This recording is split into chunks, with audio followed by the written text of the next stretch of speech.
Bienvenue sur Bulle de Bonheur, le podcast pour prendre le temps d'être heureux. Nous sommes Raphaël et Alban, chercheuses inconditionnelles de Bulle de Bonheur. Ce podcast est propulsé par les jeux 2 minutes et publié tous les jeudis. Aujourd'hui, nous vous partageons l'épisode numéro 35 « Je pratique la pensée positive ». Mais avant de commencer, merci pour tous vos encouragements.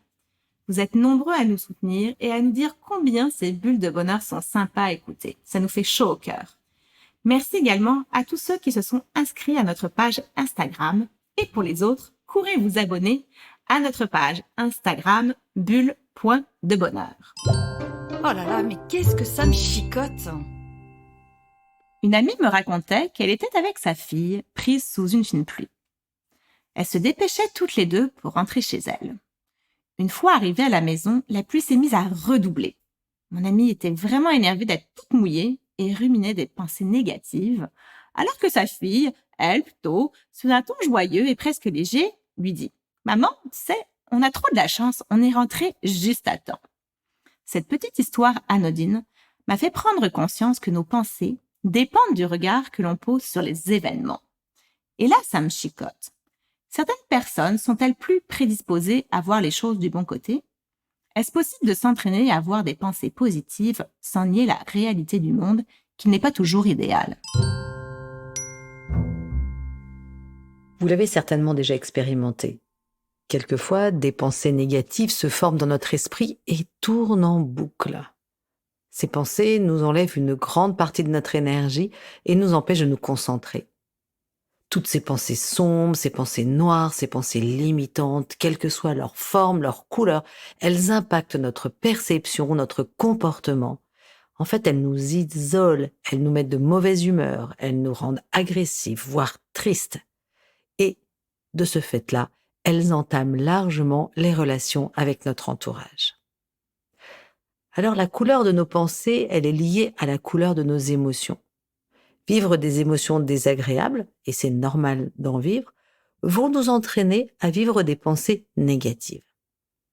La remarque d'un proche qui va nous blesser, une erreur commise au travail qu'on ressasse en boucle, une mauvaise nouvelle que je ne sais pas digérer, une rupture amoureuse dont je ne me remets pas, tous ces événements qui jalonnent notre vie ont un vrai pouvoir de nuisance sur notre bien-être.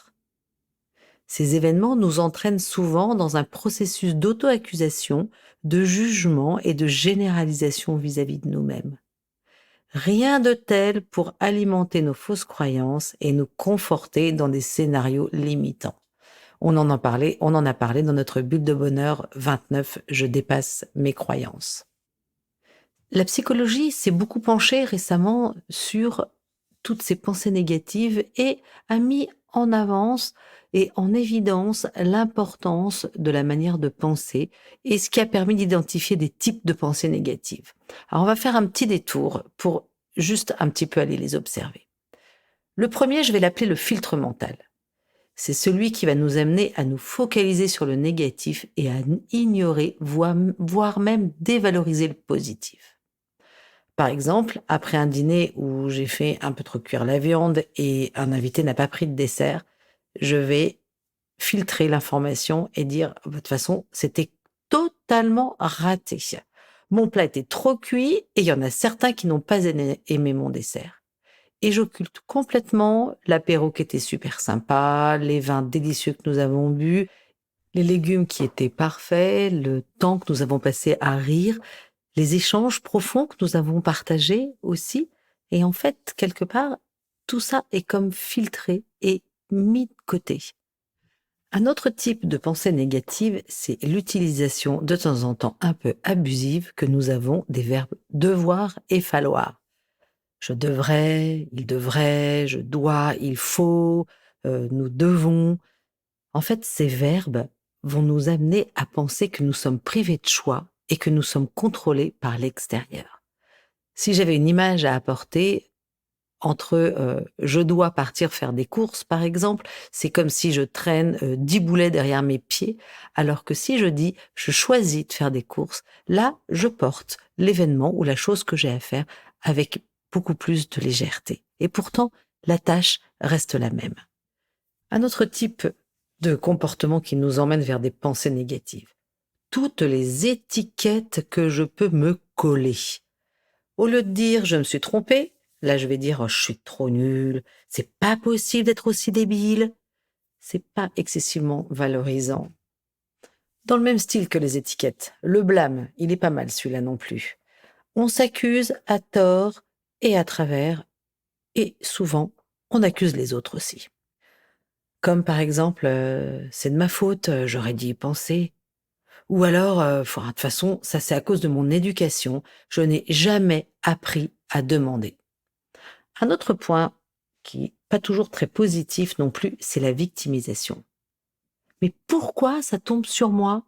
C'est forcément à cause de mon voisin, par exemple. Non, mais c'est pas de ma faute, hein. Ça, c'est la faute du professeur. Je ne sais pas si vos enfants ont usé et abusé de cette phrase. Moi, je l'ai entendue souvent. Et en fait, la victime va rejeter la responsabilité sur l'extérieur. Je vous laisse imaginer que toutes ces façons de penser vont aller contre la construction d'une bonne image de soi. Pensez que notre manière de penser est en lien direct avec l'estime qu'on a de soi-même. Par contre, super bonne nouvelle, notre manière de penser peut changer. Allez, je change de regard. Et si je devenais un incubateur d'idées positives? Alors, comment faire? Première idée, mettre fin à ces idées négatives. Les pensées négatives, on l'a vu, elles vont pomper toute notre énergie, elles vont nous enlever nos forces. Les stopper totalement est certainement complètement illusoire dans un premier temps. Par contre, nous pouvons les limiter. Et c'est nécessaire de s'y atteler pour éviter d'alimenter ces pensées et de leur donner de la force. À l'image de cette petite boule de neige qui dévale la pente et qui grossit de plus en plus et finit par devenir un obstacle bien réel. Une autre image qui illustre bien le fait d'entretenir les pensées négatives, moi je l'associe souvent à un moulin.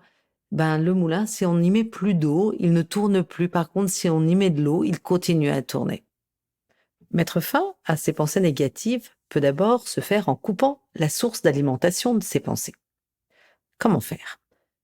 Tout d'abord, on peut identifier cette source et on veille à s'en éloigner. Par exemple, si les nouvelles télévisées me dépriment, j'arrête de les regarder. Ou si je vois des personnes déprimantes, je cesse de les rencontrer.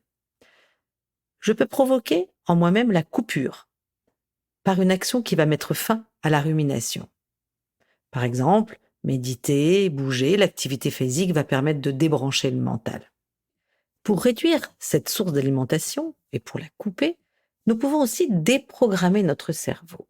Alors, de quoi s'agit-il? En fait, imaginez-vous, pour construire une maison, vous avez besoin de briques. Et ces briques, elles ont besoin d'être solides pour pouvoir la construire. Très souvent, quand on est en train d'imaginer une situation qui est assez négative, en fait, on construit la maison, mais ces briques, les a-t-on véritablement en main? Sont-elles véritablement réelles ou est-ce que ce ne sont que des pensées, en fait? Si, par exemple, je me fais tout un petit vélo, si je puis l'appeler comme tel, sur le regard qu'a eu un de mes collègues au travail que j'ai croisé. Et je me dis, oui, une fois de plus, à quoi je ressemblais à rien, comment est-ce que j'étais habillée, c'était moche, et c'est ce qu'il a dû repérer, que j'avais une tache sur mon chemisier. Et puis, en fait, le dernier rapport que je lui ai envoyé, peut-être qu'en fait, il l'a pas du tout apprécié, qu'il me prend pour quelqu'un qui n'est pas correct. Et là, je suis en train de construire un espèce de château avec des briques qui sont totalement imaginaires.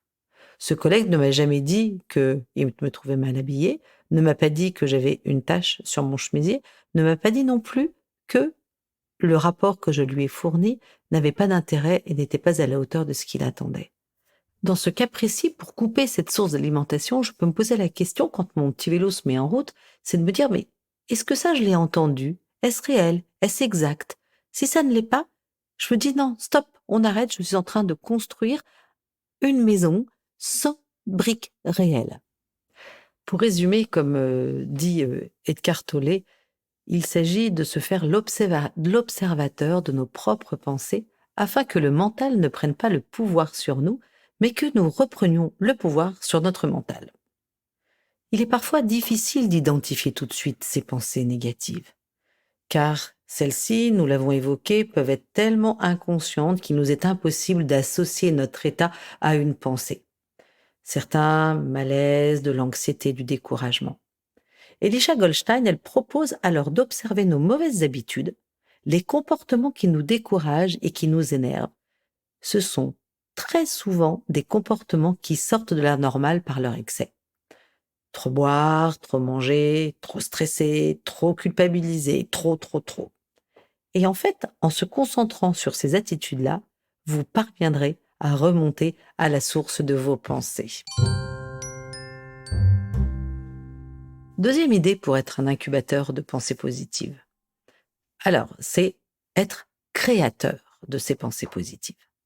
En psychologie positive, les recherches sont portées sur le pouvoir de la pensée positive et notamment sur sa capacité à nous faire vivre l'expérience d'émotions positives. Elles ont pu mettre ainsi en relief le processus par lequel nous allons pouvoir réduire nos pensées négatives, effectuer des transformations et retrouver une attitude plus rationnelle. On en a parlé dans le point numéro 1. Être acteur de nos pensées, ça ne veut pas dire qu'on va les nier ou les mettre de côté, mais c'est simplement mettre le focus sur le positif de la situation et générer ainsi un cercle de pensée plus vertueux. Nous avons déjà évoqué plusieurs façons d'influencer positivement notre pensée. Alors par exemple, pratiquer la gratitude, on l'a vu dans le bulle de bonheur numéro 20, utiliser un langage positif, dans le bulle de bonheur 31, faire preuve d'optimisme, dans le bulle de bonheur 23, cultiver la joie, dans le bulle de bonheur numéro 9, et pratiquer la visualisation et remplacer le négatif par le positif. Et ça, on l'a vu aussi dans notre bulle de bonheur numéro 29, je dépasse mes croyances. Troisième idée pour être un incubateur de pensée positive, c'est pratiquer le principe de l'Osada. Alors, en prérequis, en aucun cas, nous pouvons éradiquer toutes les pensées négatives. Avec le nombre de pensées que nous avons par jour et le nombre de sources négatives qui nous entourent, c'est impossible. Il s'agit seulement de les compenser en produisant davantage de pensées positives afin de parvenir à ce fameux ratio de l'Osada. L'Osada, c'est un Martial, de son prénom, c'est un chercheur mexicain qui a beaucoup observé les relations et les interactions humaines, notamment dans un cadre professionnel. L'Osada a donc déterminé que pour les relations harmonieuses et satisfaisantes, on était dans des situations où on comptait au moins 3 remarques ou commentaires positifs pour une remarque ou commentaire négatif. Et que ce ratio monte même à 5 contre 1 dans le cadre de relations amoureuses. Maintenant, c'est un principe qui s'adresse à soi-même aussi. Donc, quand j'ai 3 pensées positives en ce qui me concerne contre une pensée négative, alors tout ça aura une influence positive sur mon comportement. Ce principe de l'Osada est merveilleux car il s'utilise et s'applique dans toutes les sphères de sa vie. Donc, vis-à-vis de soi-même, comme on en parlait, mais en famille, avec son mari, avec ses enfants, avec ses parents, avec ses amis, dans un cadre professionnel aussi. Il est extrêmement simple à appliquer. Simplement, noter tous les petits détails du quotidien positifs que l'on pourrait nommer. C'est merci d'avoir descendu la poubelle, merci de m'avoir apporté un café, merci d'avoir rangé ta chambre, merci d'être là avec moi. Tous ces petits détails, ça va contribuer justement à favoriser et à le bien-être et puis à nourrir des pensées positives. Et hop, je me lance. Si je résume. 1. Les pensées négatives nous enferment et limitent nos choix. 2. Pratiquer la pensée positive permet de se mettre dans un cercle vertueux car nos pensées influencent notre perception, donc nos choix et par conséquent nos comportements. 3. Je peux pratiquer des pensées positives avec la gratitude, la visualisation créatrice, le langage positif ou encore l'optimisme. À vous de jouer, chers auditeurs. 2 minutes pour identifier une situation qui a généré des pensées négatives. Inversez votre mode de pensée et trouvez 3 éléments positifs pour chaque élément négatif que vous aurez relevé. Avec Bulle de bonheur, prenez le temps d'être heureux. Merci pour votre écoute. Si vous avez aimé, dites-le nous avec 5 étoiles. Laissez vos commentaires et envoyez des bulles de bonheur à vos amis en partageant ce podcast. Inscrivez-vous à la newsletter en allant sur notre site jeuxdeminutes.com, GUX, 2 en chiffres, minutes avec un S, pour être notifié des prochains épisodes. Bulle de bonheur est propulsé par les jeux 2 minutes, 52 cartes pour prendre le temps d'être heureux.